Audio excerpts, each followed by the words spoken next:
La découverte du parc national des Pyrénées se fera en partant de Cauterets pour joindre le Vinmal, le cirque de Gavarnie, la Brèche de Roland et pour finir à Luce-Saint-Sauveur.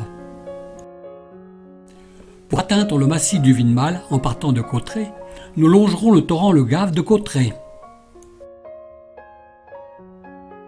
Le Gave de Cauterets est un torrent tumultueux.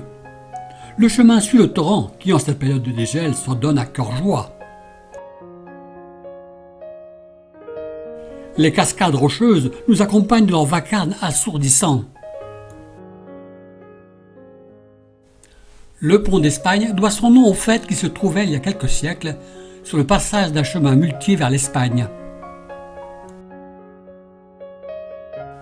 Le chemin traverse des pâturages, des rocailles plus abruptes, l'ensemble coloré de rhododendrons sauvages. Le lac de Gaube, au pied du Vinmal, à 1725 mètres d'altitude, où de belles truites y sont pêchées. Premier rendez-vous avec la neige. La traversée de Névé se fait d'un pas sûr. Les cimes à la fois proches et lointaines sont là. À droite, la masse imposante du Vinmal porte les traces de nombreuses ascensions. Ascension du petit Vinmal culminant à 3032 mètres d'altitude. Montée par le glacier d'Ossou, Thierry ouvre la marche. Le sommet du petit Vinmal se fait proche. Finalement, les abrupts obligent à une retraite prudente pour le refuge de Westland. Sur le sentier du retour, le lendemain, nous prenons le glacier d'Ossou pour nous rendre au sommet du Vinmal. Une pause est bienvenue pour prendre quelques vitamines. Ascension sommitale du Vinmal, dont le névé se poursuit jusqu'à 200 mètres du sommet.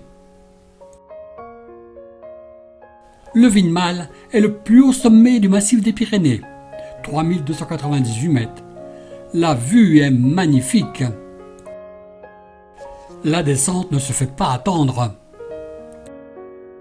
Nous prenons le sentier de la haute route, le GR10.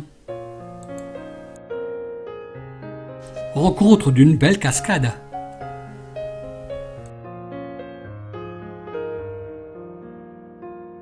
Des asphodèles.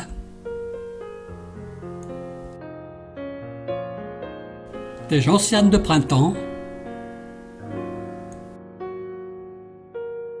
Sentier faisant.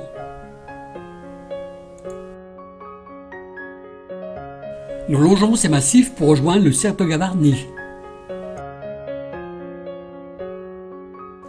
Le cirque de Gavarnie, un cirque naturel de type glaciaire.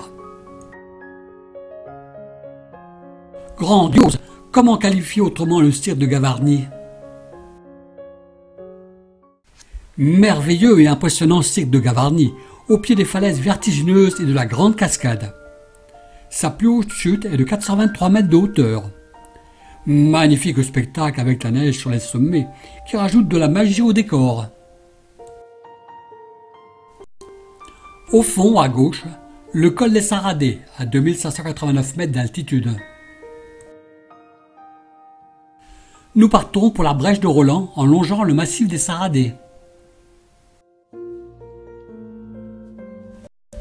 À la suite d'une bataille qui fait couler beaucoup de sang, l'arrière-garde de l'armée de Charlemagne est massacrée. La légende veut que Roland ait jeté sa fidèle épée Durandal à Gavarnie, créant une brèche dans la montagne. La brèche de Roland, une trouée naturelle de 40 mètres de largeur et haute de 100 mètres. Située à 2800 mètres d'altitude, elle constitue un col de montagne qui marque la frontière entre l'Espagne et la France sur toute sa largeur. La descente se fait par le glacier des Saradets. Thierry pose pour la photo avec en fond la brèche de Roland. L'échelle des Saradets est une montée qui permet d'atteindre la brèche de Roland. Dans la descente, et nous reprenons un bon sentier.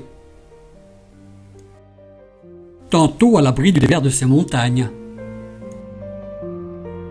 Nous rencontrons 2 Danois égarés, qui nous ont reconnus comme des randonneurs chevronnés, aptes à les renseigner sur leur route.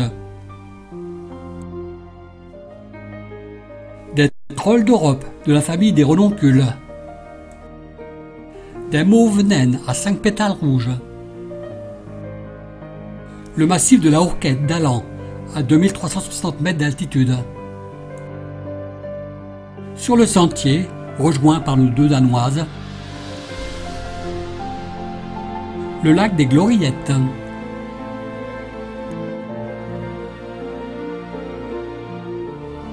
Des massifs de rhododendrons.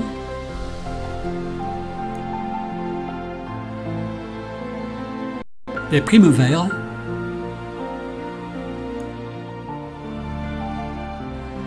De la joubarbe.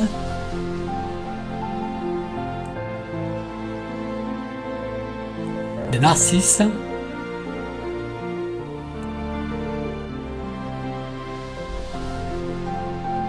Des fleurs sauvages des Pyrénées.